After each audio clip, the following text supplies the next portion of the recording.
अस्सलाम वालेकुम एवरीवन। तो आज हम लोग रिवाइज करने वाले हैं plant kingdom. So let's start. In the previous chapter, we looked at the broad classification of living organism under the system proposed by Whittaker in 1969. 1969 में Whittaker ने एक क्लासिफिकेशन दिया था जो कि था 5 किंगडम क्लासिफिकेशन। शायद आप लोग को पता होगा इफ आपने चैप्टर सेकेंड पढ़ा है। Where in suggested 5 kingdom classification. उसमें उसने क्या करा था कि उन्होंने मोनेरा, प्रोटिस्टा, फंगाई, एनिमीलिया और प्लांटे में उन्होंने किंगडम्स को डिवाइड कर दिया था। इन दिस चैप्टर अब हम, क्योंकि ये तीन जो है ये तीन हम ऑलरेडी पढ़ चुके हैं किसमें, चैप्टर सेकंड में। अगर चैप्टर सेकंड आपको वीडियो चाहिए तो I will for sure share it, but अभी क्योंकि हम लोग प्लांट किंगडम पढ़ना है तो हम ये वाला किंगडम प्लांटे पढ़ेंगे, ठीक है। Now in this chapter will deal in detail with further classification with the kingdom Plantae, popularly known as plant kingdom. हम इसको popularly plant kingdom बोलते हैं. Now we must stress here that our understanding of the plant kingdom has changed over time. Fungi and member of Monera and Protista having cell wall have now been excluded from the Plantae. Though earlier classification placed them in the same kingdom, so the cyanobacteria that are referred to as blue-green algae are not algae anymore. In this chapter, we will describe algae, bryophyte, pteridophyte, gymnosperm, angiosperm under Plantae. अच्छा, तो ये paragraph आपको ये बोल रहा है कि जब हमारा क्या कहते हैं किंगडम मोनेरा और प्रोटिस्टा में हमने सबसे पहले किंगडम मोनेरा बनाया था, उसके बाद हमने किंगडम प्रोटिस्टा बनाया था, और उसके बाद इन्होंने ये बोल रखा है कि जो साइनोबैक्टीरिया यानी कि ब्लू ग्रीन एल्गी, पहले के टाइम पे हम उसको एल्गी में रखते थे। क्या कहते हैं, जो एल्गी हम पढ़ेंगे इसी चैप्टर में आएगी, पहले हम साइनोबैक्टीरिया को एल्गी में रखते थे, लेकिन अब हमने उसको एल्गी से हटा के किंगडम मोनेरा में रख दिया है, ठीक है। और फिर उसके बाद इन्होंने ये बता रखा है कि बेसिकली हम इस चैप्टर में क्या पढ़ने वाले हैं, तो एल्गी, ब्रायो, टेरिडो, जिम्नो और एनजीओ के बारे में इसमें चैप्टर में पूरा डिटेल एक्सप्लेनेशन है, ठीक है। Let's start now. Let us look at classification with the angiosperm to understand some of the concern that influence the classification system. Earliest system of classification used only gross superficial morphology characters such as habitat, color, number, shape of leaf, etc. तो पहले क्या था कि जब पहले का classification था तो वो था with in the angiosperm. Angiosperm में हम क्या देखते थे कि पहले के क्लासिफिकेशन में हम सिर्फ और सिर्फ ग्रोस सुपरफिशियल मॉर्फोलॉजी को ध्यान में रखते हुए क्लासिफिकेशन किया करते थे। अब इसमें कौन कौन से कैरेक्टर हम देखते थे, वेरी इंपॉर्टेंट क्वेश्चन यहाँ से भी आते हैं नीट में। तो इसमें हम देखते थे habit, colour number, shape of leaf, ये चीज़ें हम देखते थे। और दे वर बेस्ड ऑन, अब ये सबसे ज़्यादा इंपॉर्टेंट है, ये जो क्लासिफिकेशन हम पहले करते थे किस चीज़ को देखते हुए हम करते थे, ग्रोस मॉर्फोलॉजी पर। क्या क्या चीज़ें कैरेक्टर था उसमें, ये था। अब वो किस चीज़ पर बेस्ड था, वो बेस्ड था vegetative character on androecium structure, और ऑन एंड्रोशियम स्ट्रक्चर सिस्टम जो दिया था, ये दिया था लीनियस ने। ये क्या कह रहे हैं कि ये बेस्ड था वेजिटेटिव कैरेक्टर पे। वेजिटेटिव कैरेक्टर्स क्या होते हैं, आई थिंक आप लोग को पता होगा। अब एंड्रोशियम स्ट्रक्चर पर ये बेस्ड था। ये किसने दिया था, लीनियस ने दिया था। सच सिस्टम और आर्टिफिशियल, ऐसा ये वाला जो सिस्टम था जो हम पहले पढ़ते थे ये था आर्टिफिशियल, क्योंकि हम इसमें आर्टिफिशियली चीज़ों को देखा करते थे। Now they separate the closely. अब इनका थोड़ा सा ड्रॉबैक यहाँ पे हम लोग लिख सकते हैं कि ये ड्रॉबैक है। ये जो क्लासिफिकेशन था हमारा आर्टिफिशियल क्लासिफिकेशन, इसका ड्रॉबैक यहाँ से स्टार्ट होता है। तो ये सेपरेटली एनसीईआरटी में देते नहीं है, लेकिन ये इसके ड्रॉबैक्स है। क्या थे ड्रॉबैक्स, इन्होंने क्या किया था, जो क्लोजली रिलेटेड स्पीशी थी उसको तो अलग कर दिया था। They were based on few characteristics, क्योंकि इन्होंने क्लोजली रिलेटेड स्पीशीज को इन्होंने सेपरेट कर दिया था इस बेसिस पे, क्योंकि वो थोड़े ही कैरेक्टर पे बेस्ड थी। आर्टिफिशियल जो सिस्टम था जो लीनियस ने दिया था, इसमें क्या और था ड्रॉबैक, इक्वल वेटेज दी थी इसने वेजिटेटिव और सेक्सुअल रिप्रोडक्शन को। उसके अलावा this is not acceptable since, अब उसने इक्वल वेटेज दी थी वेजिटेटिव और सेक्सुअल कैरेक्टरिस्टिक्स को। अब इसमें एक चीज़ और थी, क्या, वो ये थी कि हम जो है हम क्योंकि जानते हैं ऑलरेडी वेजिटेटिव, हालांकि बहुत, हाँ, तो मैं ये कह रही थी कि ये जो नेचुरल क्लासिफिकेशन है, हमें पता है कि वेजिटेटिव और नेचुरल क्लासिफिकेशन में बहुत ज़्यादा अंतर होता है। क्यों? क्योंकि नेचुरल जो आर्टिफिशियल क्लासिफिकेशन होती हैं या फिर जो वेजिटेटिव क्लासिफिकेशन होती है वो इक्वल वेटेज देती हैं किसको, सेक्सुअल और एसेक्सुअल को। लेकिन जो नेचुरल होती है वो इक्वल वेटेज नहीं देती। क्यों? क्योंकि जो हम जानते हैं ऑलरेडी इस बात को कि सेक्सुअल बहुत ही एक तरीके से टफ प्रोसेस है और जो एसेक्सुअल है वो ईजीएस्ट होता है। तो वेजिटेटिव में हम लोग दोनों को ही बराबर रखते हैं, लेकिन ऐसा असल में नहीं है। सेक्सुअल और एसेक्सुअल में बहुत ज़्यादा डिफरेंस होता है, तो इसमें ये इसका ड्रॉबैक्स हो गया। ठीक है, अब उसके बाद हम आगे चलते हैं। क्या कह रहा है चैप्टर? तो ये इन्होंने आगे कह रखा है, not only the external feature. अब जो नेचुरल सिस्टम आया, जो हमने नेचुरल सिस्टम पढ़ा, वो क्या करता था, it not only see external feature, लेकिन ये इंटरनल फीचर भी देखता था। वो सिर्फ और सिर्फ एक्सटर्नल यानी कि ऊपर ऊपर से देख के ही उसने क्लासीफाई नहीं कर दिया। नेचुरल सिस्टम में जब हमने क्लासीफाई किया चीज़ों को, तो हमने इंटरनल यानी कि अंदर की चीज़ें भी देखी। उसमें क्या क्या हमने देखा, जैसे कि अल्ट्रा स्ट्रक्चर को हमने थोड़ा ध्यान में रखा, एनाटॉमी देखी, एम्ब्रियोलॉजी देखी, फाइटोकेमिस्ट्री देखी, ऐसी क्लासिफिकेशन हमने किए। ठीक है, और ये जो क्या कहते हैं, ये जो पूरा क्लासिफिकेशन था नेचुरल वाला, ये किसने दिया था? बेंथन और डेल्टन हुकर ने। अब एट प्रेजेंट फाइलोजेन, अब आज के टाइम पे हम क्या क्या देखते हैं? आज के टाइम पे फाइलोजेनेटिक क्लासिफिकेशन चलता है जो कि इवोल्यूशनरी रिलेशनशिप पे बेस्ड है। उसके अलावा एक न्यूमेरिकल टेक्सोनॉमी चलती है जिसमें हम क्या करते हैं कि कंप्यूटर में सारा जो डाटा बेस्ड जो भी हमें सारा डाटा मिला है उसको रखते हैं और फिर सारे डाटा को ऑब्जर्व करते हैं, सारी कैरेक्टरिस्टिक्स को ऑब्जर्व करते हैं, उनको कुछ नंबर और कोड्स देते हैं, असाइन करते हैं टू ऑल द कैरेक्टर, सारे कैरेक्टर्स को एंड द डाटा, और फिर उस डाटा को प्रोसीड यानी कि पूरे डाटा को एक बारी प्रोसीड यानी कि पढ़ते हैं। ठीक है ना, इन दिस वे इससे क्या होगा कि जब हम सारे डाटा को लिख लेंगे और सबको नंबर और कोड दे देंगे, तो इससे क्या होगा, एक ही टाइम पे बहुत सारे कैरेक्टर्स को हम पढ़ सकेंगे। ठीक है, और उसके बाद हाँ यही चीज़ यहाँ पे लिखे हुए एक ही टाइम पे, और in this way each character giver, और इन सबको इक्वल इंपॉर्टेंस भी दे दी जाएगी। साइटोकेमिस्ट्री का जो क्लासिफिकेशन है, साइटोटेक्सोनॉमी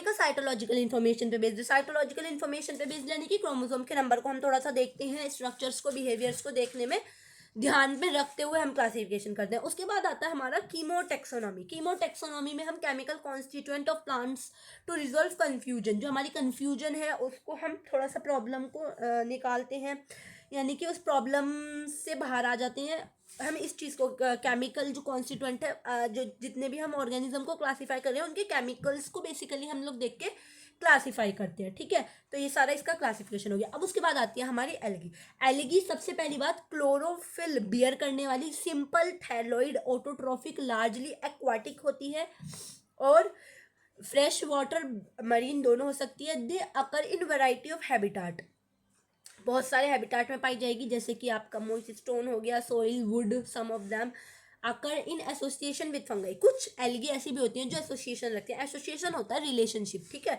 कुछ रिलेशनशिप में भी रहती हैं, जैसे कि एल्गी जो है फंगाई के साथ रिलेशनशिप बनाती है जिसको हम क्या बोलते हैं, लाइकन। एनिमल के साथ बनाती है जिसको हम क्या बोलते हैं, स्लोथ बियर। ठीक है, अब जो एल्गी का साइज है वो वेरी करता है, साइज और फॉर्म वेरी कर सकती है, जिसमें कॉलोनियल फॉर्म आता है जिसका एग्जांपल है आपका वॉलवॉक्स। उसके बाद आता है फिलामेंचुअस फॉर्म जो कि आपका एग्जांपल है यूलोथ्रिक्स स्पाइरोगाइरा। उसके बाद आपके कुछ मरीन एल्गी भी होती हैं जैसे कि कैल्प्स जो कि मैसिव प्लांट बॉडी बनाती है। ठीक है, उसके बाद हम पढ़ते हैं algae reproduced bye vegetative asexual sexual method. Algae हमारी 3 तरीके से रिप्रोड्यूस हो सकती है, यानी कि जब हम नई एल्गी बनाएंगे तो 3 तरीके से बन सकती है, वेजिटेटिव एसेक्सुअल और सेक्सुअल, 3 तरीके से बनाई जा सकती है। वेजिटेटिव रिप्रोडक्शन कैसे होता है, वो होता है फ्रेगमेंटेशन के थ्रू। अब ये फ्रेगमेंटेशन क्या होता है, फ्रेगमेंटेशन क्या होता है, ये चीज़ें शायद आपको पता होगी क्योंकि ये तो सारी 9th और 10th की बातें हैं। ठीक है, each fragment develop a thallus, एक फ्रेगमेंट जो है वो डेवलप हो जाता है यानी कि कन्वर्ट हो जाता है थैलस में। एसेक्सुअल रिप्रोडक्शन क्या होता है, is by the production of different type of spores. Asexual में हम क्या करते हैं कि अलग अलग तरीके के स्पोर्स बना के रिप्रोड्यूस करते हैं एल्गी को, जिसमें सबसे ज़्यादा कॉमन जो है वो जूस्पोर है। देखो क्वेश्चन नीट में आता है ये वाले लाइन से कि कौन से स्पोर्स कॉमन है एसेक्सुअल में एल्गी में, तो वो जूस्पोर्स हैं। दे आर फ्लैजिलेटेड मोटाइल भी हो सकते हैं। On germination give rise to new plant. ये जो है फ्लैजिलेट यानी कि फ्लैजिला इनके पास होता है जो कि मोटाइल होता है। फ्लैजिला बेसिकली चलने में ही मदद करता है, ठीक है। मोटाइल होते हैं, मोटाइल मतलब चलना हो गया, और उसके बाद जर्मिनेट करते हैं, नया प्लांट बना लेते हैं। सेक्सुअल रिप्रोडक्शन इनका टेक प्लेस करता है बाय द फ्यूजन ऑफ दो गैमेट। जब दो गैमेट आपस में मिलते हैं तो सेक्सुअल रिप्रोडक्शन हो जाता है। उसके बाद गैमेट जो है वो सेक्सुअली क्या कहते हैं, अब जब ये गैमेट्स बनेंगे, ये गैमेट्स या तो सिमिलर साइज के हो सकते हैं जैसे कि यूलोथ्रिक्स, और सिमिलर साइज, और क्या कहते हैं आपका फ्लैजिलेटेड यानी कि चलने वाले और साइज भी सेम हो, वो हो गया आपका एग्जाम्पल यूलोथ्रिक्स। एग्जाम्पल में से बेसिकली क्वेश्चंस आते हैं। नॉन फ्लैजिलेटेड यानी कि फ्लैजिला ना हो लेकिन उनका साइज सेम हो, स्पाइरोगाइरा। अब उसके बाद आते हैं इस तरीके के इस तरीके की एलगी को हम आइसोगैमस एलगी बोलते हैं। इस तरीके के सेक्सुअल रिप्रोडक्शन को आइसोगैमस सेक्सुअल रिप्रोडक्शन बोलते हैं। अगर मैं बात कर रही हूँ फ्यूजन ऑफ टू गैमेट जो कि साइज उनका डिफरेंट थे, ठीक है। अभी तक हम लोग बात कर रहे थे कि जो जैसे मान लो साइज उनका सेम हो, ठीक है, और फ्लैजिला हो या ना हो। अगर फ्लैजिला है तो ये रोथ्रिक्स, और नहीं है तो स्पाइरो वगैरह। अब अगर उनका साइज ही डिफरेंट हो तो ऐसी तरीके के सेक्सुअल रिप्रोडक्शन यूडोरेनियम में मिलता है, और एनिसोगैमस इसको हम बोलते हैं। उसके बाद अगर फ्यूजन मान लो हो जाए कि क्या कहते हैं, एक तुम्हारा फीमेल हो जो कि छोटी हो और ना चलने वाली हो यानी कि नॉन मोटाइल हो, और मेल हो जो कि सॉरी फीमेल हो और थोड़ी बड़ी हो। हाँ, फीमेल बड़ी होती है और मेल जो है वो छोटे होते हैं और चलने वाले होते हैं। फीमेल नहीं चल सकती, नॉन मोटाइल होती है। तो इस तरीके के सेक्सुअल रिप्रोडक्शन को ऊगैमस बोलते हैं, और वॉल्वॉक्स और फ्यूकस में आपको ये देखने को मिलेगा। उसके बाद क्लासिफिकेशन दे रखी है एलगी की। हम यहाँ पर एक चीज़ देख सकते हैं, सॉरी वो चलिए, तो हम यहाँ पर एक चीज़, तो यहाँ पर एलगी की क्लासिफिकेशन के जो डायग्राम्स हैं वो यहाँ पर दे रखे हैं, ये आप लोग एक बार देख लीजिएगा। उसके बाद हम यहाँ पर देख रहे हैं एलगी की इंपॉर्टेंस इन्होंने दे रखी है, तो हम एलगी की इंपॉर्टेंस देखते हैं। देखिए, एलगी जो है हमारी यूजफुल है बहुत सारी वेराइटीज ऑफ वे में, ठीक है। At least half of the total carbon dioxidation का फिक्सेशन जो है अर्थ पे वो एलगी ही करती है। यानी कि जितनी भी कार्बन डाइऑक्साइड फिक्स्ड होती है अर्थ में, वो उसमें से आधी से ज़्यादा, आधी मतलब क्या कहते हैं, एलगी फिक्स्ड करती है। और क्योंकि ये फोटोसिंथेटिक है, ये इंक्रीज कर देती है लेवल ऑफ डिजोल्व ऑक्सीजन। जो हमारी एनवायरनमेंट में ऑक्सीजन डिजोल्व है उसके लेवल को इंक्रीज कर देती है। They are paramount important. Paramount important का मतलब होता है equally important as a primary producer. देखो ये वाली लाइन थोड़ी सी टिपिकल लगती है समझने में, क्यों? क्योंकि ये लाइन क्या कह रही है, मैं आपको पहले पढ़ती हूँ फिर उसका एक्सप्लेनेशन देती हूँ, ठीक है। They are para important as primary producer of energy rich compound which form the basis of food cycle of all aquatic animal। देखो ये लाइन क्या कह रही है कि ये पैरा इंपॉर्टेंट का मतलब सबसे पहली बात तो इक्वली इंपॉर्टेंट है। इक्वली इंपॉर्टेंट है प्राइमरी प्रोड्यूसर, यानी कि जो एक्वाटिक एनिमल्स होते हैं, एक्वाटिक एनिमल्स यानी कि जो एनिमल्स आपके पानी में रहते हैं उनमें एलगी क्या है, एलगी उनका प्राइमरी प्रोड्यूसर है। जैसे कि खाना, जो सबसे पहला खाना है एनिमल, जो एक्वाटिक एनिमल है उनका सबसे पहला खाने का रिसोर्स जो है वो एलगी होती है, ठीक है। ये लाइन ही ये कह रही है कि ये they are para important of the primary producer of the aquatic animal, ठीक है। और उसके बाद फिर क्या कह रहे हैं, many species of Porphyra Laminaria Sargassum are among 70 species of marine algae use as a food. यानी कि ये कुछ स्पीशीज है एल्गी की जो कि मरीन वाटर में पाई जाने वाली एल्गी है। कौन कौन सी? प्रोफाइला लेमिनारिया एंड सरगासम। ये कुछ मरीन में पाई जाने वाली एल्गी है, इनको खाने की तरह यूज किया जाता है। कुछ मरीन ब्राउन एल्गी और रेड एल्गी जो है वो क्या करती है, हाइड्रोकोलाइट्स। हाइड्रोकोलाइट्स का मतलब ये होता है वाटर को होल्डिंग सब्सटेंस बनाती हैं। क्या कौन सी है? एल्गी, ब्राउन एल्गी है ये आपकी एल्जिन, और कैराजीन है आपकी रेड एल्गी, जो कि कमर्शियली यूज आती है। कमर्शियली तो शायद आपको पता होगा, मतलब कमर्शियली क्या होता है। अगर one of the commercial product है, अगर हमारा एक कमर्शियल प्रोडक्ट है जो कि हमें मिलता है जेलेडियम और ग्लेसरियल। जेलेडियम और Gracilaria are use as a unicellular are use to grow microbes in the preparation of ice creams and jellies. देखो अगर एक ऐसा कमर्शियल प्रोडक्ट है जो कि दो तरीके की एल्गी से मिलता है, दो तरीके की एल्गी कौन सी है? जेलेडियम और ग्लिसरीन, ये दोनों एल्गी के नाम है, ठीक है। और ये जो है ये क्या करती है, मदद करती है माइक्रोब्स को उगाने में। किस में माइक्रोब्स उगता है? आइसक्रीम्स और जेलीज में, ठीक है। उसके बाद हम बात करें कोरेला। कोरेला एक यूनिसेलुलर एल्गा है जो कि प्रोटीन रिच होता है। ये सप्लीमेंट फूड के एक तरह काम आता है, ठीक है, स्पेस ट्रेवलर में। उसके बाद ये क्लासिफिकेशन दे रखी है एल्गी की, क्लोरोफाइशिये, फोफाइशिये और रूडोफाइशिये, ठीक है। अब ये जो क्लासिफिकेशन है एल्गी की, ये मैं इंशाल्लाह नेक्स्ट वीडियो में कवर करूँगी, क्योंकि मैं इस वीडियो में नहीं कवर कर पाऊँगी, क्योंकि अभी मुझे जो कवर करना है मेनली चैप्टर में वो करना है आपका लिवरवर्ट्स, मॉस, टेरिडो और जिम्नो। तो मैं यही पढ़ूंगी, ठीक है। एल्गी अलग से एक टॉपिक है इस चैप्टर में, तो मैं वो अलग ही वीडियो में कंप्लीट करूंगी, ठीक है। तो आपका ये जो ब्रायोफाइट्स है वो थोड़ा सा यहाँ से शुरू हो रहा है। ये क्या कह रही हैं लाइन, ब्रायोफाइट्स में आपके सबसे पहले मोस और लिवरवर्ट्स हमें पढ़ना है। उसके बाद they are found growing in moist shady area and hills area, shady area और हिल्स में ये पाए जाते हैं। ये कुछ एग्जाम्पल यहाँ पे पिक्चर्स के साथ दे रखी है, इनको देख लीजिएगा, ठीक है। अब ब्रायोफाइट्स बेसिकली सबसे पहले हम ब्रायोफाइट्स के लिए वर्ड यूज़ करते हैं that they are the amphibians of plant kingdom. क्यों? एम्फीबियंस का मतलब ही होता है ड्वेल नेचर। ड्वेल नेचर मतलब अगर किसी भी ऑर्गेनिज्म को अगर अपने सेक्सुअल रिप्रोडक्शन के लिए पानी में जाना पड़ रहा है, तो हम उस ऑर्गेनिज्म, उस स्पीशी को हम एम्फीबियन बोलते हैं, ठीक है। तो एम्फीबियन एनिमल्स भी होते हैं और प्लांट में भी एम्फीबियंस होते हैं जिनको हम ब्रायोफाइट्स बोलते हैं, ठीक है। तो bryophytes are the amphibians of plant kingdom because ये रहते तो सॉइल में है, लेकिन ये पानी पे डिपेंड होते हैं अपने सेक्सुअल रिप्रोडक्शन के लिए। दे यूजुअली अकर कहाँ पर अकर होते हैं? डैम, ह्यूमिड और shaded localities. They are important as a succession of bare rocks soil. देखो इस लाइन का मतलब भी बहुत लोगों को समझ नहीं आता है। इसका मतलब ये है कि बेयर रॉक्स, जो रॉक्स, जो खंडर ज़मीनें पड़ी हुई होती है ना, तो उस ज़मीन पे मुश्किल ही कोई चीज़ उग पाती है, जो खंडर ज़मीनें पड़ी हुई होती है। तो ये वहाँ पर मदद करते हैं बेयर रॉक्स, यानी कि सॉइल को थोड़ा अच्छा बना देता है कि वहाँ पे ज़मीन पे उग सके कुछ प्लांट वगैरह। तो उस सॉइल को बेसिकली ससेशन करने में मदद करते हैं। The plant body of bryophyte is more differentiate than algae. Algae से ज़्यादा डिफ्रेंशिएशन होती है। इनकी बॉडी थैलस लाइक होती है, प्रोस्टेट इरेक्ट होती है। उसके बाद तुम्हारे इनकी बॉडी थोड़ी अटैच्ड होती है सबस्ट्रेटम से। Substratum attached to the substratum by unicellular multicellular rhizoid. Substratum का मतलब होता है इनकी जो ज़मीन होती है, जो एल्गी के नीचे की ज़मीन होती है, उसको हम सबस्ट्रेटम बोलते हैं। ये किस की मदद से अटैच होती है? इनके पास कोई रूट तो होती नहीं है, लेकिन मल्टीसेलुलर और यूनिसेलुलर राइजोइड्स होते हैं जो कि रूट की तरह ही काम करते हैं, ठीक है। इनके पास ट्रू रूट्स नहीं होती, स्टेम नहीं होते, लीव्स नहीं होते, लेकिन रूट की तरह, लीफ की तरह, स्टेम्स की तरह इनके पास कुछ स्ट्रक्चर्स होते हैं, ठीक है। मेन प्लांट बॉडी जो है ब्रायोफाइट्स की वो है हैप्लॉइड। देखो ये चीज़ बहुत कंफ्यूज करती है, लेकिन ये चीज़ याद भी रखनी ज़रूरी है, क्योंकि क्वेश्चन इससे आया था 2025 में भी, इसकी लाइफ साइकिल पे बेस्ड था।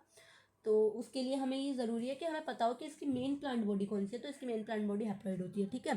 अब it produce gamete. Haploid body है तो ऑब्वियसली बात है गैमेट प्रोड्यूस करेगी। अगर कोई भी बॉडी हैप्लॉइड होती है तो गैमेट ज़रूर बनाती है, तो इसको हम गैमेटोफाइट बोलते हैं। सेक्स ऑर्गन ब्रायोफाइट का मल्टीसेलुलर होता है। मेल सेक्स ऑर्गन एंथ्रीडियम होता है जो कि ब्राइफ्लैजिला एंथ्रीजोइड को प्रोड्यूस करता है, और जो फीमेल होती है वो आर्किगोनियम होती है जो कि फ्लास्क शेप प्रोड्यूस करती है, एक सिंगल, जो कि फ्लास्क शेप की होती है और एक ही एग को प्रोड्यूस करती है, ठीक है। अब जो एंथ्रीजोइड होता है, जो एंथ्रीजोइड होता है, एंथ्रीजोइड जो कि एंथ्रीडियम ने बनाया है। देखो जो मेल है उसका नाम एंथ्रीडियम है, लेकिन उसने बनाया क्या है? एंथ्रीजोइड। तो एंथ्रीजोइड को पानी में रिलीज किया जाएगा, एंथ्रीडियम को पानी में रिलीज नहीं किया जाएगा। जब PYQ आता है तो दो ऑप्शन होते हैं, एंथ्रीडियम, एंथ्रीजोइड। पानी में एंथ्रीजोइड को रिलीज किया जाता है, एंथ्रीडियम तो मेल का ही नाम है, ठीक है। अब एंथ्रीजोइड को पानी में रिलीज किया जाता है जब वो आर्किगोनियम के साथ कांटेक्ट में आता है, तो एक जाइगोट बन जाता है। जाइगोट रिडक्शन डिवीजन करता है। रिडक्शन डिवीजन का मतलब है कि अपने जितना भी जो भी उसका क्रोमो वो है, क्या कहते हैं आपका DNA है, जैसे कि अगर मान लो हैप्लॉइड DNA है या डिप्लॉइड DNA, तो अगर डिप्लॉइड DNA होगा तो उसको डिवाइड कर देगा, रिडक्शन कर देगा, उसको हैप्लॉइड बना देगा, यानी कि रिड्यूस कर देता है, ठीक है। मियोसिस रिडक्शन की बोलते हैं हम, ठीक है। तो ये क्या करेगा? आपका रिडक्शन करेगा। उसके बाद जब रिडक्शन हो जाएगा तो क्या कहते हैं आपका इमिडिएटली डू नॉट, रिडक्शन के बाद इमिडिएटली मल्टीसेलुलर बॉडी नहीं बनती है। एक सबसे पहले एक मल्टीसेलुलर सेप्रोफाइट बनता है। इमिडिएटली जब आपका जाइगोट रिडक्शन डिवीजन करता है तो एक मल्टीसेलुलर सेप्रोफाइट बनता है, ठीक है, इमिडिएटली। और उसके बाद क्या होता है? सेप्रोफाइट जो है वो फ्री लिविंग नहीं है, लेकिन वो अटैच्ड होता है फोटोसिंथेटिक गैमेटोफाइट के साथ। देखो इसका जो क्या कहते हैं लाइफ साइकिल है वो मैं आपको थोड़ा सा एक्सप्लेन करूँगी। अभी रुक जाओ, पहले थोड़ा सा पढ़ लेते हैं इसको, ठीक है। जो कि अपना ड्राइव करता है nourishment from it, some cell of the saprophyte undergo reduction division meiosis के through to produce haploid spores, these spores germinate to produce gametophyte। देखो सबसे पहली बात, आपके पास गैमेटोफाइट है, गैमेटोफाइट के अंदर क्या है, गैमेट्स है, ठीक है। अब इन्होंने क्या करा, गैमेट दो तरीके के, एंथ्रीजोइड और आपका आर्किगोनियम। एंथ्रीजोइड पानी में रिलीज होएगा, वो कांटेक्ट में आएगा आर्किगोनियम की, जब वो पानी में रिलीज होगा आर्किगोनियम के कांटेक्ट में आएगा तो एकदम से जाइगोट बन जाएगा, क्योंकि दो हैप्लॉइड सेल्स मिलेंगे तो डिप्लॉइड बन जाएगा और वो इवेंचुअली क्या बन जाएगा, जाइगोट। जब जाइगोट बन जाता है तो डायरेक्टली कोई नया एलिगा नहीं बन जाता, वो क्या बनाते हैं, सबसे पहले एक स्पोरोफाइट बनाते हैं। स्पोरोफाइट एक मल्टीसेलुलर बॉडी होती है। स्पोरोफाइट एक मल्टीसेलुलर बॉडी जो होती है वो आपकी क्या करती है कि वो गैमेटोफाइट जो मेन प्लांट बॉडी है गैमेटोफाइट से ही अटैच रहती है। स्पोरोफाइट ऐसा नहीं कि स्पोरोफाइट बनाया, जाइगोट बनाया और जाइगोट स्पोरोफाइट बन गया और वो चला गया कहीं, नहीं, जो गैमेटोफाइट है उसी से अटैच रहता है स्पोरोफाइट। जब स्पोरोफाइट अटैच रहता है तो स्पोरोफाइट क्या करता है, अपना नरिशमेंट लेता रहता है, किससे, आपका गैमेटोफाइट से। जब अपना नरिशमेंट स्पोरोफाइट लेटर रहता है तो स्पोरोफाइट लेटर वो कन्वर्ट हो जाता है फूड सीटा और कैप्सूल में। ये हम आगे पढ़ेंगे, हालांकि इसमें नहीं दे रखा क्योंकि एक जनरल लाइफ साइकिल दे रखी है, ठीक है। तो हम आगे पढ़ेंगे, वो कैप्सूल फूड सीटा और कैप्सूल में कन्वर्ट हो जाता है स्पोरोफाइट, और जो कैप्सूल है उसके अंदर स्पोर्स बनते हैं। स्पोर्स इवेंचुअली क्या बना लेते हैं, एक गैमेट में कन्वर्ट हो जाते हैं, फिर नई लाइफ साइकिल शुरू हो जाती है। इस तरह इसकी लाइफ साइकिल चलती है, ठीक है। हम अभी पढ़ते हैं ये चीज़ आगे। उसके बाद इन्होंने ब्रायोफाइट की कुछ जनरल इकोनॉमिक इंपॉर्टेंस दे रखी है, हालांकि ज़्यादा नहीं होती है लेकिन फिर भी इन्होंने कुछ दे रखी है। ये क्या करते हैं, ये प्रोवाइड करते हैं फूड हर्बिशियस मैमल, बर्ड और अदर एनिमल्स को। स्पीशीज जो स्फैगनम है जो कि एक मोसाई प्रोवाइड करती है पीट that have long been used as a fuel and packaging material for the transshipment of material because of their capacity to hold water। देखो इस लाइन का भी मतलब बहुत से लोगों को समझ नहीं आता है। देखो सबसे पहले ये कह रहा है, इन दो लाइनें अलग अलग है, इसमें ये लाइन एक यहाँ तक ही खत्म हो गई है और ये लाइन अलग से शुरू हुई है, ठीक है। ये सबसे पहले यहाँ से यहाँ तक की लाइन क्या कह रही है कि जो स्फैगनम है एक मोस है, ये प्रोवाइड करती थी पीत। पीत क्या है, पीत एक फ्यूल की तरह यूज की जाती थी पहले के अर्लियर टाइम पे, लेकिन आज के टाइम पे नाउअडेज हम यहाँ पर ये चीज़ लिख सकते हैं। अगर आपको अपने एक्सप्लेनेशन को इजी करना है तो आप थोड़ा थोड़ा ऐसे वर्ड्स को ऐड कर लिया करो कि ये तो यहाँ पे तो ये अर्ली बात हो रही है और यहाँ पे यहाँ से बात हो रही है नाउअडेज। नाउअडेज ये पैकेजिंग मटेरियल के काम आती है, ट्रांसशिपमेंट ऑफ लिविंग मटेरियल। जब हम ट्रांसशिपमेंट करते हैं यानी कि कुछ भी चीज़ को ट्रांसफ़र करना होता है तो उनके पैकेजिंग मटेरियल में ही काम आती है। ये चीज़ यहाँ पे ये बोल रखी है, ठीक है, क्योंकि इसकी कैपेसिटी होती है पानी को होल्ड करने की, इसलिए हम इस चीज़ को यूज़ करते हैं। मोस अलोंग विद लाइकन, मोसिस जो है लाइकन के साथ ये फर्स्ट ऐसे ऑर्गेनिज्म है जो कि कॉलोनाइज करते हैं रॉक को। मैंने आपको ऑलरेडी वहाँ पे बता दिया था कि ये एक ऐसे ऑर्गेनिज्म है जो कि जहाँ पे बेयर रॉक्स होते हैं, यानी कि जहाँ पे बिल्कुल ऐसा होता है खंडर इलाका जहाँ पे कुछ भी उग नहीं सकता, उस चीज़ को क्या करते हैं, डिकम्पोज कर देते हैं और सबस्ट्रेट सिटेबल कर देता है ताकि हायर प्लांट्स वहाँ पे ग्रो हो सके, ठीक है। मोस मोस जो है वो एक डेंस मैट बनाती है सॉइल पर और रिड्यूस करती है इम्पैक्ट ऑफ फॉलिंग रेन और प्रिवेंट कर देती है सॉइल इरोजन को। The bryophyte are divide into liverworts and moss. Liverworts और मोस में ब्रायोफाइट्स को हमने डिवाइड करा है। अब हम लीवरवर्ट्स पढ़ते हैं। Liverworts grow usually in moist shady habitat such as bank, stream, marshy ground, damp soil. सबसे पहले इन्होंने हमें बता रखा है कि लीवरवर्ट्स कहाँ कहाँ मिलेंगे। लीवरवर्ट्स आपको moist shady habitat, bank, stream, marshy grounds, यहाँ सब मिल जाएंगे। इसका सबसे पहला जो इसकी जो प्लांट बॉडी है लीवरवर्ट्स की वो थैलोइड होती है, यानी कि थैले जैसी होती है, थैलस लाइक होती है। इसके एग्जाम्पल है Marchantia. The thallus is dorsiventral and closely appressed to substrate. Dorsiventral यानी कि डोर्सल साइड से वो वेंट्रल, डोर्सी वेंट्रल है सबसे पहले थैलस जो है। डोर्सी वेंट्रल का मतलब क्या है, देखो डोर्सी वेंट्रल का मतलब है कि जो बॉडी है उसमें एक डोर्सल साइड है और एक वेंट्रल साइड है, ये इसका मतलब है, ठीक है।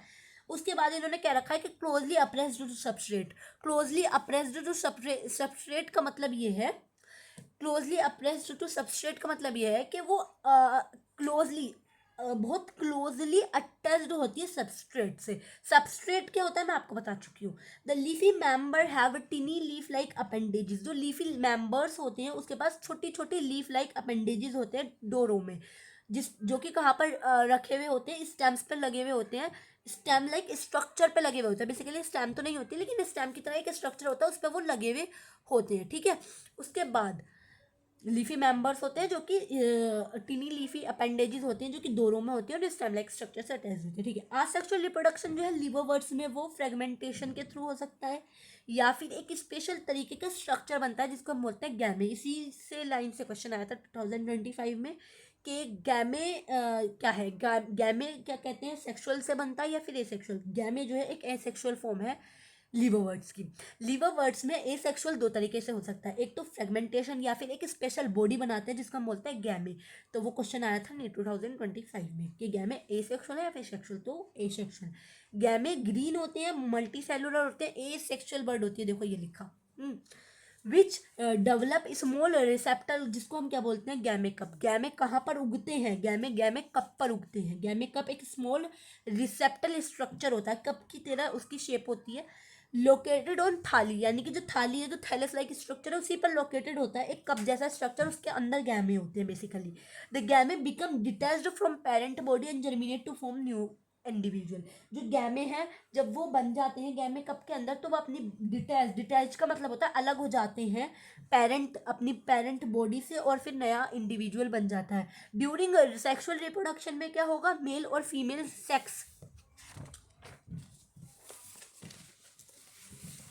मेल और female sex organ are produce या तो सेम, एक मिनट, हाँ, मेल और फीमेल जो सेक्स ऑर्गन है वो या तो प्रोड्यूस होंगे सेम या फिर डिफरेंट थाली पर, ठीक है। थाली वही थाली जैसा स्ट्रक्चर है, या तो उसी पे एक ही स्ट्रक्चर पे मेल और फीमेल उग जाएगा, ठीक है, ऑर्गन, और या फिर अलग अलग थाली पे मेल और फीमेल ऑर्गन जनरेट होगा। द स्पोरोफाइट इज डिफरेंशिएट, मैंने आपको बताया था ना कि स्पोरोफाइट बनता है। स्पोरोफाइट अब डिफरेंशिएट होता है फूड सीटा और कैप्सूल में। जब वो मियोसिस कर लेता है तो spores are produce within the capsule. जब वो मियोसिस कर लेता है, मियोसिस हो जाती है, तो जो स्पोर्स हैं वो क्या बन जाते, वो क्या है, क्या कहते हैं, प्रोड्यूस हो जाते हैं कैप्सूल के अंदर मियोसिस के बाद basically. The spores germinate to form free living gametophyte. फिर उसके बाद स्पोर्स ही जर्मिनेट होकर न्यू गैमेटोफाइट बनाता है। ऑलरेडी मैं आपको एक बार इसका पूरा लाइफ साइकिल का ओवरव्यू दे चुकी हूँ और अब ये दोबारा हो गया, ठीक है। अब आप आते हैं मोस पर। तो मोस क्या होता है, मोस the predominant stage of the life cycle of मोस इज गैमेटोफाइट। जो प्रीडोमिनेंट का मतलब होता है जो मेन प्लांट बॉडी है वो गैमेटोफाइट ही है, एज लाइक लिवरवर्ट्स, ठीक है। अब ये तो बहुत ही मतलब यूजुअल है, क्योंकि ये दोनों ही चीज़ लिवरवर्ट्स और मोस ब्रायोफाइट में आते हैं। तो ब्रायोफाइट के जो हमने जनरल कैरेक्टरिस्टिक्स पढ़ी थी तो हमने पढ़ा था कि उसकी मेन प्लांट बॉडी गैमेटोफाइट होती है। तो ऑब्वियस सी बात है जब ये इसी की कैटेगरी है तो इसके भी गैमेटोफाइट ही होगी ना, हैप्लॉइड बॉडी, हाँ। उसके बाद जो फर्स्ट स्ट्रक्चर बनता है, ये जो है गैमेटोफाइट दो स्टेजेस में डिवाइड होता है। जो पहला स्ट्रक्चर बनता है वो होता है प्रोटोनिमा स्टेज, और वो डेवलप होता है directly from the spores, spores से डायरेक्टली डेवलप हो जाता है। It is a creeping green branch and frequently filamentous stage. The second stage जो होती है वो होती है लीफी स्टेज, ठीक है। वैन डेवलप्ड फ्रॉम, सॉरी एक मिनट, हाँ वैन नहीं विच लिखा है यहाँ पर, which develop from secondary protonema as a lateral bud. Lateral bud से वो सेकेंडरी प्रोटोनिमा का तरह बनती है। देखो इसका भी ओवरव्यू मैं आपको दूंगी, तो ओवरव्यू से आपको बहुत जल्दी समझ में आ जाएगा, लेकिन अभी मैं पढ़ के थोड़ा थोड़ा समझा रही हूँ, ठीक है, रुको। उसके बाद they consist of upright cylinder axis bearing spirally arranged leaf. They are attached to soil through multicellular branch rhizoid. The stage bear the sex organ. इसकी जो स्टेज है वो बियर करती है सेक्स ऑर्गन। तो देखो क्या है, सबसे पहले जो इसकी लाइफ साइकिल है वो दो पार्ट्स में डिवाइड होती है। एक आती है प्रोटोनिमा स्टेज और एक आती है लीफी स्टेज। जो इसकी प्रोटोनिमा स्टेज होती है वो जब स्पोर होता है ना उससे डायरेक्टली बन जाती है प्रोटोनिमा स्टेज, ठीक है। अब ये जो प्रोटोनिमा स्टेज है ये क्रीपिंग होती है, ग्रीन होती है। क्रीप मतलब ऐसे क्रीप, तो मतलब मैं कैसे एक्सप्लेन करूँ, क्रीप मतलब जैसे स्नेक चलता है ना, ऐसे इस मोड को, स्नेक के चलने वाले मोड को हम क्रीप बोलते हैं, ठीक है। तो क्रीपिंग होता है, ग्रीन होता है, ब्रांच होता है और फ्रीक्वेंटली फिलामेंटस स्टेज होती है। जो सेकेंड स्टेज है वो लीफी स्टेज है। सेकेंड स्टेज जो है वो इसकी लीफी स्टेज होती है, विच develop from the secondary protonema. जो इसकी क्या कहते हैं सेकेंडरी प्रोटोनिमा, यानी कि जो प्रोटोनिमा है वो अब दूसरे प्रोटोनिमा में डिवाइड हो जाता है, और उसी के ऊपर, उसी में सेकेंडरी जो प्रोटोनिमा है उसी पे एक छोटी सी बर्ड उगती है। तो तो जो छोटी सी बर्ड उगती है ना, उसी बर्ड को हम लीफी स्टेज बोलते हैं, ठीक है।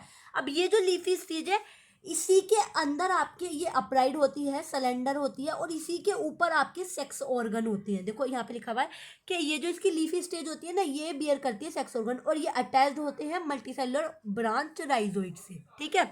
तो शायद अब आपको समझ में आ गया होगा। अब vegetative reproduction in the moss is fragmentation, budding और सेकेंडरी प्रोटोनिमा से होता है। In sexual reproduction sex organ antheridia archegonia produce at the apex of the leaf. Leaf के जो एपेक्स होता है ना, ऊपर वाला हिस्सा, उस पे उगते हैं सेकेंडरी, क्या कहते हैं, लीफी स्टेज के जो एपेक्स ऊपर वाला हिस्सा, उस पे उगते हैं सेक्स ऑर्गन। और जब फर्टिलाइजेशन हो जाता है तो जाइगोट डेवलप्ड हो जाता है स्पोरोफाइट में। स्पोरोफाइट फूड्स की सीता और कैप्सूल में कन्वर्ट होता है। द स्पोरोफाइट इन मोस, मोस के अंदर जो स्पोरोफाइट होता है वो मोर एलोबरेट, मोर एलोबरेट का मतलब है कि और ज़्यादा अच्छा होता है। देन लिवोवर्ट, द कैप्सूल के अंदर स्पोर्स होते हैं। Spore formed after meiosis, meiosis के बाद स्पोर्स बनते हैं। The moths have elaborate mechanism, spore dispersal. Common example of moths is Funaria, Polytrichum and Sphagnum. ये इसका एग्जाम्पल है। देखिए अब इस जो चैप्टर है मैं इसको यहीं पोस्ट कर रही हूँ, क्यों? क्योंकि बायो फर्स्ट टाइम एक्सप्लेन करी हूँ, तो आई डोंट नो आपको ये वाला एक्सप्लेनेशन ज़्यादा बेहतर लग रहा है या फिर आप चाहते हैं कि मैं इसको नोट्स से एक्सप्लेन करूँ, मतलब अपने हैंड रिटन नोट्स बनाऊँ और उससे आपको एक्सप्लेन करूँ और फिर वो नोट्स आपको अपलोड कर दूँ। तो इसका जो सेकंड पार्ट है, यानी कि जो टेरिडोफाइट और जिम्नोस्पर्म है और जो एल्गी हमारा बचा हुआ है, इफ कवर हो जाता है वो भी, तो मैं उसको अब आपके कमेंट के बाद, आप जब कमेंट कर देंगे यानी कि आप मुझे बता देंगे कि आप इसी तरह पढ़ाइए जिस तरह आप पढ़ा रही हैं, या फिर आप उसको इस तरह एक्सप्लेन करिए, इस तरह रिवाइज करिए कि अपने नोट्स बनाइए और फिर आप उस नोट्स को एक्सप्लेन करिए हमको, और आप उस नोट्स को हमें दे दीजिए। अब आप जिस तरह बोलेंगे मैं नेक्स्ट पार्ट वैसा बनाऊंगी। तो अभी तक के लिए इतना काफ़ी है। अल्लाह हाफिज़।